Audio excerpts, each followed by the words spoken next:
ahead. Okay, we're going to start. Welcome back to It's a Living with Shelly D. So my special guest today, the famous, not infamous, the famous Joe Ellsworth. I don't know about famous.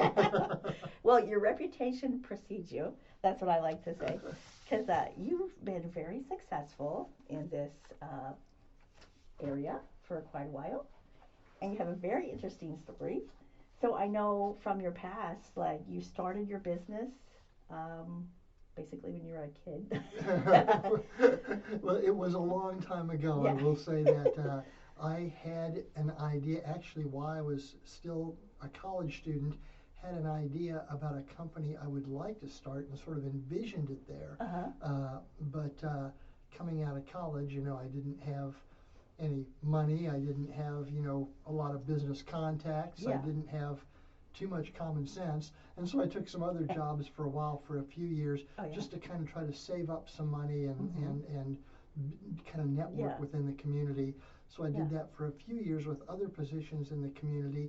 And then I did start my business when I was 28 years old. 20. And then how did you come up with that idea? Like when you were saying, I've got an idea. What sparked that? Your college class or? I was majoring in communications in college, and I was, taking, writing classes, particularly for media, for newspaper or broadcast media, things like that. Taking a lot of production courses, how to use film cameras and video cameras, and being able to put together, media-related programs.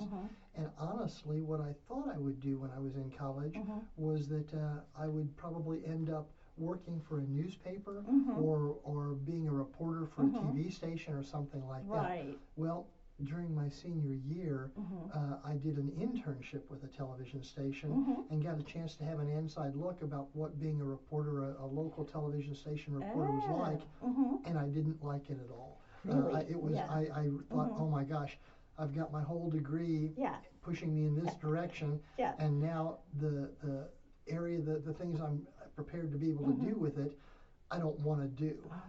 Now what? So I thought, I don't want to starve, and I like this kind of work. But I actually had been working in summer jobs at Alcoa. In the pop room at Alcoa. Oh my gosh! And that was my summer job. And my last summer there, I saw they had a VCR machine in their conference room. And I said, why do you have that? At that point, VCR machines were basically for recording a program at one time and play it back at another time. They said, we have training films and videotapes, and we bring employees come here and they watch it, and that's how we do training. And so all of a sudden I thought, those required scripts, it required video shooting and editing and things like that. That's where the light bulb, bing, visionary. Exactly. And I thought, maybe instead of trying to put together these news packages for television broadcast, I could do them for training or education or product launches or things like that. And so I thought if I could create a company that does something like that, and there didn't seem to be anything like that in this area at the time. Still not that much. That's amazing. So that's what I did, and I started it when I was 28. I sold my car and traded it in for a white panel van.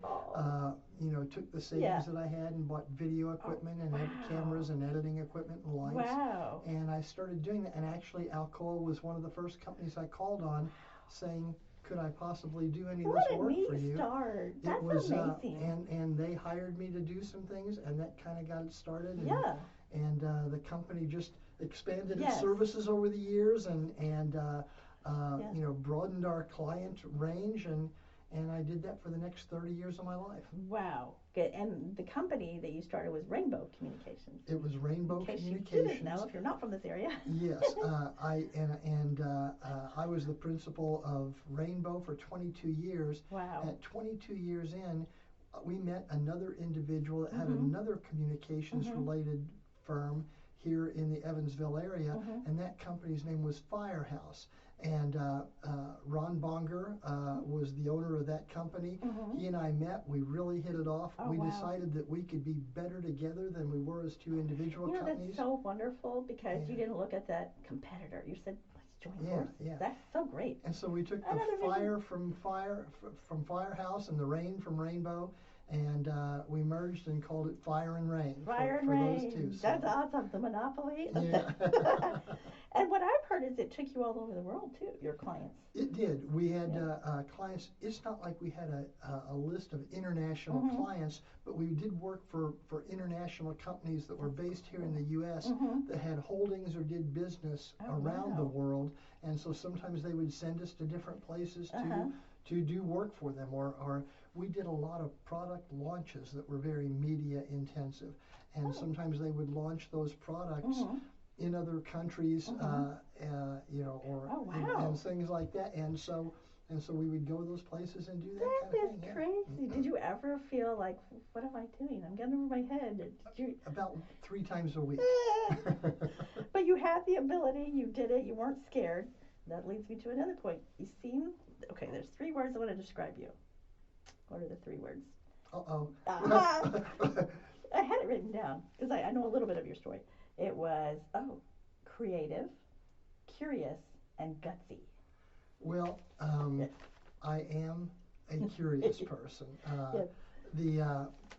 I would love to think of myself as being a creative person, and I would like that. And whether I was gutsy or not, I don't know that I ever was. I know that I was willing to take a bit of a risk, and again, when I was thinking about starting the company, I had a solid job at the time. I worked for Channel 14, kind of enjoyed it, but I had this dream, and I thought I could be at Channel 14 for a long time and probably do okay as a girl. It certainly was a lot more secure, but I thought if another 10 years goes by, I won't do this. And if I don't, I will always wonder, I will kick myself for not having at least tried. And maybe you were young enough in those days where you didn't really think, what about my retirement? That kind of thing. Exactly, exactly. Because that's where we kind of go back to, people are afraid. They want security. I've talked to so many people that, they're, and maybe gutsy also / fearless. Inspirational, I'm going to say, because of what happened after your long-lived career. Well, when I was in college still, I went to University of Evansville. The communications program was a terrific program at that time. It was very hands-on oriented. And also, they would every semester bring in guest professors from the outside that weren't academics, but that were industry professionals.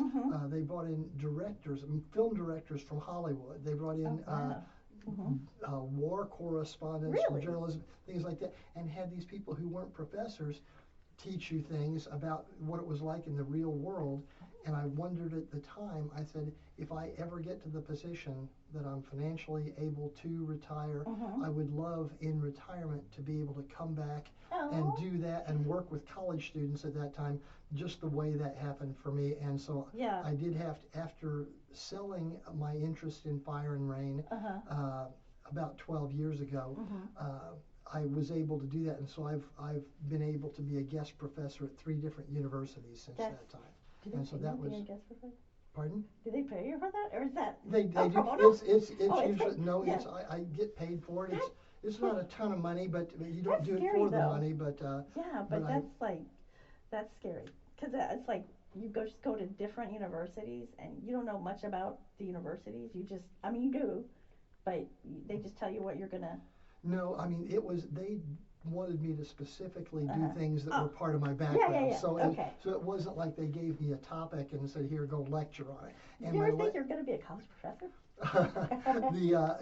I don't want to use the word college professor almost because those people have a whole lot more education and expertise than I do, but I did have a lot of practical experience, and sometimes college students wanted to hear that they've been by a certain time in their college career, they've been through enough lecture classes and read enough syllabuses and things like that. They'd like to hear something from somebody that's been out in the field doing it all the time. Absolutely. So. Yeah, I remember some classes that I took and they were like, does anybody have anybody in the field that will want to talk to them? I was kind of that guy. So that's but awesome. would do it for semesters or for years at a time. Oh my gosh. So You had your honorary PhD. That's so amazing that you saw visionary comes to mind, that you would see something and you say, why can't I do that? But to me, that's amazing because a lot of people are very boxed in. So that's why I say creative. You really think outside the box. Well, I did that, and I did that, I guess, for about the next, actually, and again, after, I retired from Fire and Rain, so actually the next 10 years of my life I kind of spent doing that, about half the time working with colleges and universities, and the other half of the time doing some consulting. And so I did that for 10 years, and again, my idea was, I've spent enough time working, all my client base with the companies was corporate America, and I'd spent enough time with that. I wanted to kind of take what I'd learned along the way and put it to work for some not-for-profit organizations. So that's what I did in those 10 years. We usually consult on marketing, communications, branding, product launches with not-for-profit organizations, and did that instead of my real job. So between the college things, I felt like I was taking a decade to sort of give back what I'd learned along the way.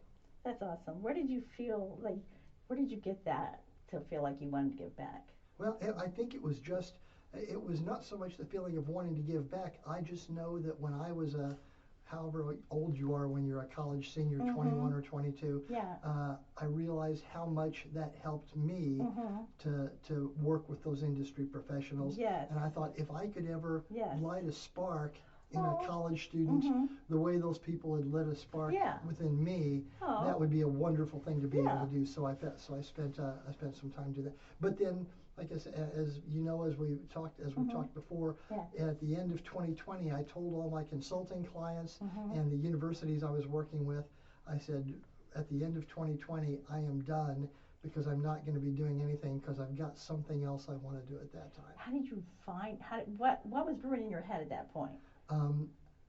I've been in southwestern Indiana my whole life. I lived till I was 15 years old in Huntingburg, Indiana, a small town of Huntingburg. My family moved here in high school, so other than some years that I spent in Bloomington, I've been in southwestern Indiana my whole life, and I love it here, and it's home, but I always knew that I wanted to do something that was worlds apart from the world that I'd grown up in. And I thought sometime in retirement I'd like to live somewhere as an expat. I thought as an expatriate, living outside the country and living for a while in a foreign country. And I started doing research on what foreign countries I might like to live in. And as I did, I got it down, the list down to about 6 different countries. Really? But then decided, why pick one? If you pick one, that means you're not going to see the others. I said, why not see every place you've ever dreamed of going? So, so at the end of 2020, I sold my house, sold my cars, got rid of most of my furniture, all my clothes and all my possessions, put a few things in storage, and took off with my girlfriend for the next 2.5 years. And for the next 2.5 years, we just basically backpacked, tramped around the world. I'm so glad she was on board with you. Pardon? I'm so glad she was on board with you. Instead of saying, okay, Joe, you've really lost it this time. You're like, hear me out. I may have lost it at that time. If she'd have said no, I wouldn't have found fault at all. So that's what we planned to do. We put together a general plan and a general itinerary. Left a lot of flexibility in the itinerary, but for 2.5 years we started this round the world trip, and did you research the countries? Did you say, okay, where to first? You put a pen in the map? Like most of them I had researched. However, as you remember, the end of 2020, when was that? That was COVID time. Oh my gosh. So I didn't even think of that. So we had a general plan that we wanted to follow, a line kind of around the world, moving in one direction.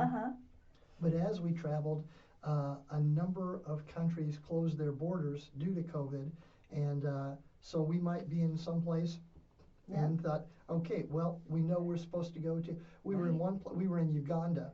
Oh my gosh. And we were gosh. supposed to go to Morocco next. Oh, and all of a sudden, Morocco closed their borders to certain countries, Uganda being on that list, so we couldn't go into Morocco. So all of a sudden, there we are saying, oh my gosh, well, we're supposed to have to leave this country in another week. We were going to go to Morocco. We can't get in. Where do you want to go next? And we would just, sometimes sit down and Google what countries in this part of the world have got their borders open? I would have been in tears. I remember being straight at the airport in Miami, and I was crying for 3 hours. There was not one place that we ended up going, even though sometimes places we picked really at the last minute, and I don't mean the minute, but within a week of most places we knew nothing about, that we ended up absolutely loving. We ended up, after that time in Uganda, in Romania. I don't know many people around here that ever thought, gosh, I'd like to spend more time in Romania. Right. But we spent 30 days there and had an absolutely fabulous time. Really? Yeah, we loved Romania. What did you do about the language barrier? The first country we went to was Mexico, and I remembered a little bit of high school and college Spanish. Wow. So we could kind of, fool our way through there. But we were in so many places that we didn't speak any bits of the language at all, and we just counted on the kindness of strangers. Google Translate, So I mean, just sometimes letting people know that we don't know what we're doing, and indicating you can give some indication. Exactly. But but that happened in almost most countries we were in. Other than Mexico. That was the only place we were that we spoke any language at all. How did you find, because I know over here, 2020 was shut down. I mean, masks, everything. Were they the same over there? Interesting how some countries were really more rigid about masking protocols than far more so than the U.S. And others didn't seem to pay much attention at all. But it was interesting. Sometimes you'd be really out in the way. We'd be in Thailand, and you'd be walking down a road through rice paddies that rose up through rice paddies, and see a rice paddy farmer all by himself, out in the middle of acres, still wearing his mask, even though there's nobody else around. So in that country, everybody wore masks all the time. I bet you took some awesome pictures. We have some fantastic do you have a book? photographs. Yes, I have. You do? Yeah, I do. What's the book called? No. Well, I just did one of those photo books. I did one of those Shutterfly kind of with I don't know. It's really interesting to me and to my girlfriend and hopefully to my family. But it's got some fantastic photographs. Maybe you have to combine that with a little bit of narration, and you could sell it. Actually, I am. People asked all the time because of my writing background and because of you're a storyteller. You're a natural storyteller. Yes. I kind of am.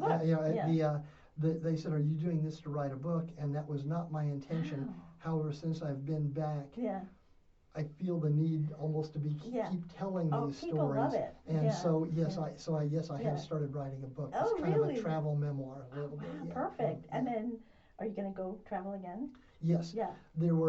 Because we got to a place.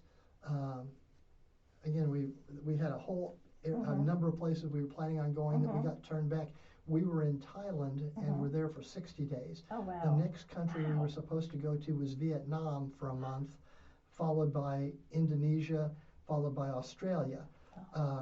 And we got turned around and had to get rerouted, so we didn't get any of those countries that were on the list.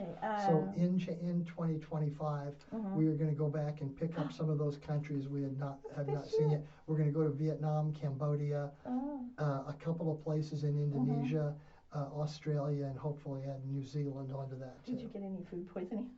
Never did. No. Really? Never got COVID with all the travel and the airports and the trains we were on and things. Never got COVID. Never got food poisoning. We were careful. I mean, we'd Google whether the water was safe to drink in this country or not, and if it wasn't safe to drink, we'd drink bottled water. But we never got sick. I'd get sick going to Florida. And we ate some weird things too. Really? We didn't get food poisoning despite that. We ate camel at one place in Morocco. We rode camels one day and ate camel 2 days later. Oh no! You're like, is this so messy? In Peru, we ate roasted guinea pig on a stick. Oh, did you know? You could tell what it was. You could see the head and the little feet and everything like that. We ate it good? fermented. No, I wouldn't say I liked that. Okay. The camel was quite good. Really? But the guinea pig, was not a fan. We ate fermented shark in Iceland. I've heard of that. Yeah. Where they have it's hard to sleep, I think, and they say the whatever probiotics in it, and then they give you that drink called Black Death. Have you ever heard of that? Did you have that? I don't know what they told me to wash the shark down with something that they gave me in a little shot glass. Was it dark? Was it? Okay, that's what they did. And it didn't taste any better than the shark did. Oh my gosh. Fermented sharks, so like pickled Harry. It was awful. Oh, if you can imagine a sponge dipped in ammonia, that's about what it tasted. Oh no, sponge dipped in ammonia. I also heard about where you were with a pygmy tribe. Yes. Holy mackerel. And honestly, that may have been if you had to say what was the one day, and we were gone for 2.5 years. Wow. In 2.5 years, if you had to say what was the most memorable day, it was probably that day that we were in the tribe with the pygmies. They were so tiny. The day we were, they just came up to about, the tallest people came up to about my sternum. Oh. The day before, we had been with the mountain gorillas up in it's called the Bwindi Impenetrable Forest. And that's where you go to see the families of big mountain gorillas. It makes my heart beat so fast. I'm so scared. It was stunning that even when you were standing there in a circle with the gorillas, you had to almost pinch yourself. It was one of those days you couldn't believe. Close to them? As closer than I am to you. The big one, big alpha male, stayed maybe 10 or 12 feet away. But the smaller ones, the teenagers and things like that, would come up and just rub against you and go in and out throughout your legs. Yeah, they told us not to approach or touch them, but they said if they touch you, just stand there. And they came up and touched us. Did you think like this is where it's ending? This is where? I never did. I never had that feeling. Wow. But just when I thought that was going to be the best day of the trip, I thought this is the most amazing thing I've ever seen. That would be it, magical. The very next day was the day we spent with the pygmies, and it was an even more memorable day. How did you find them? Did you have a tour guide? We did have a tour guide. There were we visited 28 countries over the time that we were gone. Wow. And in 5 of those countries, we used tour guide services, and Uganda was one of the places we used a guide. And we were really happy for the guides in each country that we had them. Yeah. And they spoke. And they spoke. They could translate. They could do translation. Wow. Were they happy to see you? Were they freaked out? Like, who is this guy? We had a wonderful time together. As a matter of fact, at the end of the day, they came up and kind of gathered everybody from the village in the center of the village. And the guide said they've really enjoyed your visit. They would like to sing a song for you. And everybody in the village, which was maybe 100 people or so, came out, stood in a circle, and sang a first song and kind of danced with it. And for the second song, they came out. I wanted to get video of that, so I shot video on my phone. They came out and took Stacy, my girlfriend, by the hand, pulled him into the circle with her, and she kind of emulated and danced with them. And that video is crying so hard, it's touching. On the way home, we got back in the van to get back. She broke down into tears and cried all the way home. Yeah. I mean, to think everything you did in life, and then not only you're touching people and young people, and you're doing what you were doing and giving back, and then there you are across the world, touching someone who no way in the world you ever would have. No. Even this magical animals. Oh, and the people, some of the people there had absolutely nothing. I mean, it was poverty. If we think about poverty in the U.S., this is poverty that is the poorest people in the U.S. have far more than these people have. They don't know where the next meal's coming from exactly, and yet they had a huge happiness and generosity of spirit that was just fantastic. Yeah, you want to go back there?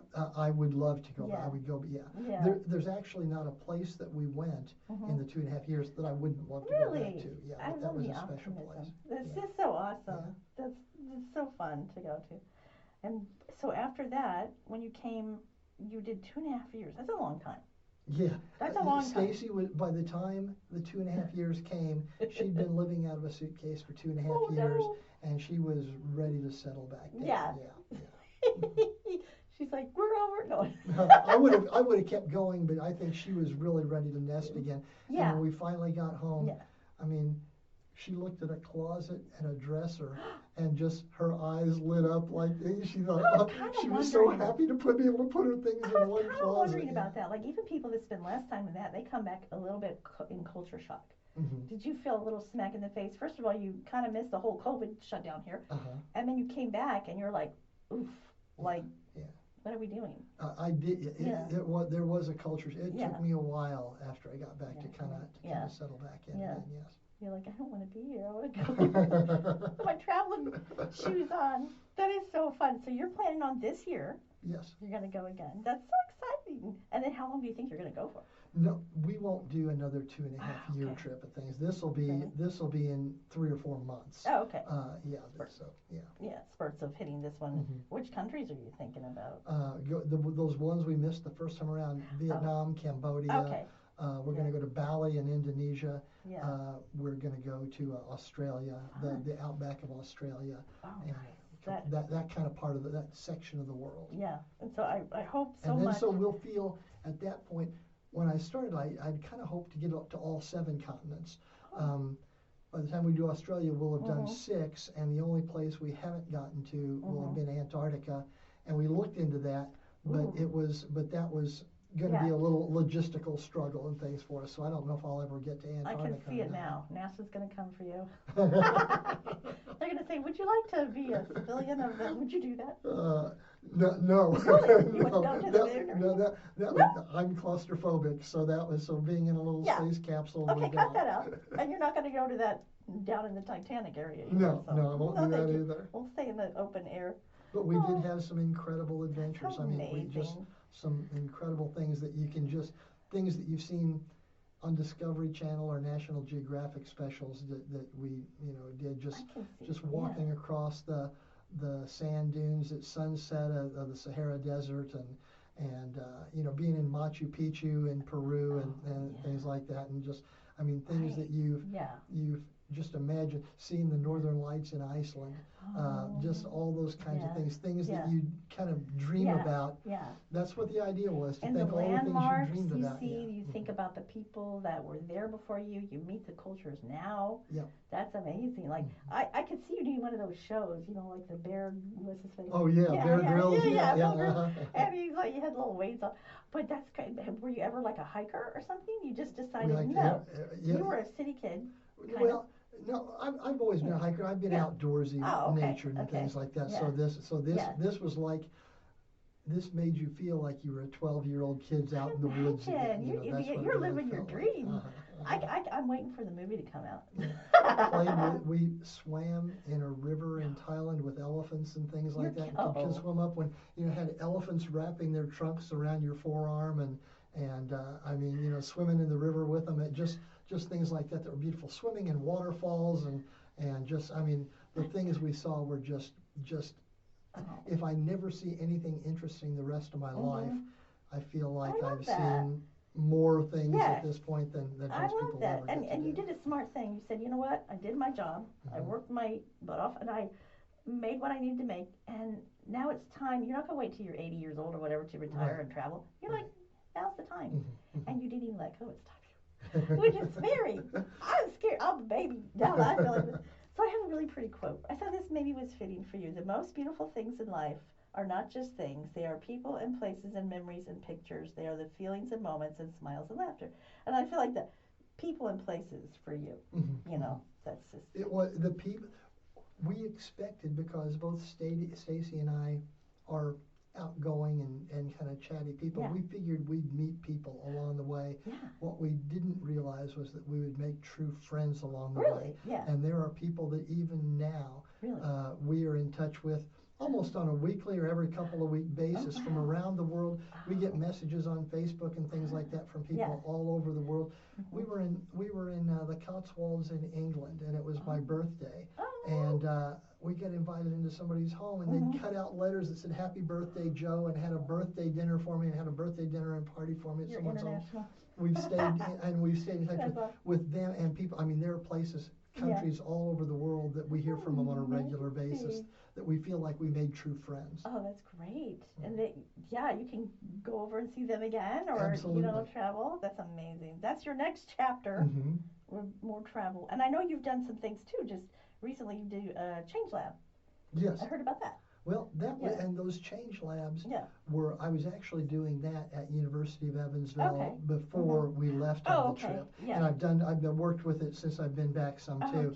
But that was part of my visiting professor, kind of thing too. Was when I was involved in the change labs at U of E, which are a great way to learn. Right. What exactly do they do? If somebody has an idea for something where it's almost a learn by doing experience, you want to get involved in something that has to do with social innovation or learn more about business. The change lab that I had the deepest involvement with was a number of students realized they could learn by starting their own business and operating as a for-profit business. And they wanted to start a marketing communications firm. So I was a natural person to be able to serve as the advisor on that. Taught them how to, here are the people that you're going to need, the expertise that you're going to need in each area. Here's what you need to do. Here are things, and I just serve as kind of a coach and let them kind of form and operate their own business. So that is an example of a change lab. So a lot of them are more social engineering, addressing social issues in the community, but teams of students get together, usually cross-disciplinary. There might be somebody from the School of Business, the health school, and the communication school that get together and work on a project that accomplishes some objective within the community. Do you think you'd ever want to do like a international tour thing, or come with me for the Ellsworth Touring Company? I can't think of many people that would want to travel the way we did. The way we did. I know a lot of people. I had, as we talked about this, and we kind of made posts on Facebook along the way, and told people, people commented, and what I heard more often than anybody is people saying, we're living vicariously through you. So I know a lot of people really like the idea of travel, but to do it quite as seat of your pants as we did it, I would not. The minute you say day 2, eat with the gorillas, I'm like, no, thank you. I'm flying back. My brother tried to take a long distance. What was it? Where they go in the water, the rafting. Oh yes. White River rafting. He didn't research that much. Yeah. And they go to Virginia. The night that they made them watch the movies and sign the release, he turned back around and drove back. And we were in the Amazon rainforest in a little thing that you would call a boat, but looked like a little pile of sticks. It seemed really unseaworthy, and we crossed a barrier of water full of piranha. And as a matter of fact, it felt so unsteady. I put my hands out on the sides of the railing, and the guy yelled at me to get my fingers. He said, you will lose a finger in a heartbeat. No. It was full of piranha. He actually took some of his food from breakfast and threw it into the lake, and you could just see the whole surface of the lake just turn white with these piranha attacking it. So we'd have been eaten shortly if that boat had gone over. Again, it was a really fun story to tell. If I was taking someone else and having to be responsible for someone else, I wouldn't want to put them in the same... No, you wouldn't be as risky, or you wouldn't have relaxed as much, except for your poor girlfriend. You're like, it's okay, honey. I did hear a small bit about somebody wanted to buy her. It's true. That was scary. We were in Jordan, in the Wadi Rum Desert, and we camped out with the Bedouin tribes for a couple of nights. Oh my God. We had a guide there that took us there, and he said, would you mind this? He said, I normally wouldn't do this on a tour, but he said, I haven't seen my grandfather long. He lives in a desert, in a camp in the desert. Would you mind if I'd stop by and just check on him and see if he's okay? So we said, of course, that'd be wonderful. So we stopped by. His grandfather was actually my age. He had 3 wives there in the camp. He lived under like a canopy, just held up by sticks, had a corral of goats right next to it. They just lived out in the middle of the desert. A lot of little kids running around, like I say, 3 wives. But as we sat, they were very gracious to us. They made us tea and they made us bread. As we sat there, the guide said, my grandfather says he likes Stacy. I said, well, everybody likes Stacy. Stacy's really fun. He said, no, he really likes Stacy. He said, how long have you been married? I said, we're not married. We're boyfriend and girlfriend, have been together for a long, long time, but we're not married. He said, he communicated that to his grandfather. Said, would you like to sell her? Oh my gosh. And I looked at him and I said, is he serious? He said, well, he's kind of kidding because he knows you're together, but he's getting a little serious too. And so I thought this was funny. If he was kidding, I'm a funny guy. I said, well, what are we talking about here? Oh, no. And he said he would like to offer you goats in exchange for Stacy. Oh, no. I said, well, how many goats? Is she kicking your head? Yeah, she oh, my gosh. And I said, is there a return policy? And they had me explain return policy. I said, if 3 weeks from now you don't like Stacy anymore, am I going to keep the goats or do I have to return? So anyway, that was awesome. Somewhere along in there, I started to realize that we were no longer making funny jokes together. You started getting serious. That we were a little serious. You're like, yikes. Yeah, and Stacy started getting really nervous, and I could tell by the look on her face she was nervous. Yeah. And we were hundreds of miles from anybody else. He had a rifle sitting there next to him. Nobody else except his family right there. But the way we got out of the situation is we were sitting on the ground. He was wearing this long tunic kind of robe, and all of a sudden the grandfather jumped up. A scorpion had walked up his ankle and up his leg and underneath his tunic, and he starts dancing around trying to get the scorpion out of his pants. And when he did, that kind of broke that tense mood, and we said, okay, well, time to go. Listen, we got to go. We're getting back in the Jeep, and I grabbed Stacy by the hand. We went and sat in the Jeep till the guide came and we drove off. And that kind of broke the tension a little bit. Thank you, Scorpion. That was true. Holy mackerel, that is very scary. I don't know which is scarier, the gorillas or... Because he was probably looking at you like, oh boy, that's an adventure. Well, I'm excited to hopefully, thank you so much for coming and imparting your story and your wisdom, and I can't wait till you have a book. Like, that's the trip particularly is, again, my career. I'm thankful for it. Every day I realized, even after up to 30 years, I retired on about my 30th anniversary of owning the company.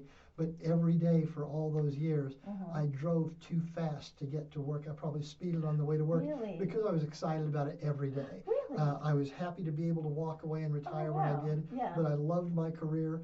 I loved that 10 years that I spent consulting and teaching and meeting college students and having a chance to impact them. Do you think it's just your personality that you're optimistic, or was it just like what advice would you give to people? Like, you found your right niche. Would you tell somebody that is miserable going to work every day, find something else? That I would say that exactly. Yeah. I would say to anybody that says we had so many people that said we'd love to travel, but I just don't think we'll ever do that. I said, just go do it. I mean, I hate to steal from Nike, but just do it. If you're not happy with your career, find something that does make you happy. That makes you excited to go to work. Right.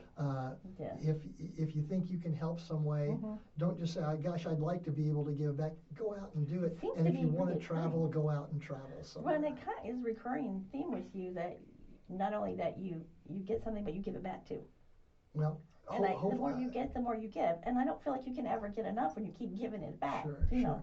And there's not been a case that I've ever had in any one of those phases of my life where I felt like I didn't get back more than I was able to give. It's so enriching. Yeah, it really was. I love that experience just enriched you tenfold. Thank you so much for coming, Bob. You're very welcome. Thank you. It was fun. I think it's a real inspiration for people to hear about what a small boy from Huntingburg, Indiana can accomplish. It's amazing. And it's awesome. So thank you so much, You're very welcome. Thank you, Shelley. And maybe when I get back from this next phase of our travels, if there are interesting things happen then, I'll contact you. I can share some more with you at that time. Anytime. Okay. All right. Thank you so much. All right. You have a good life. Thank you so much.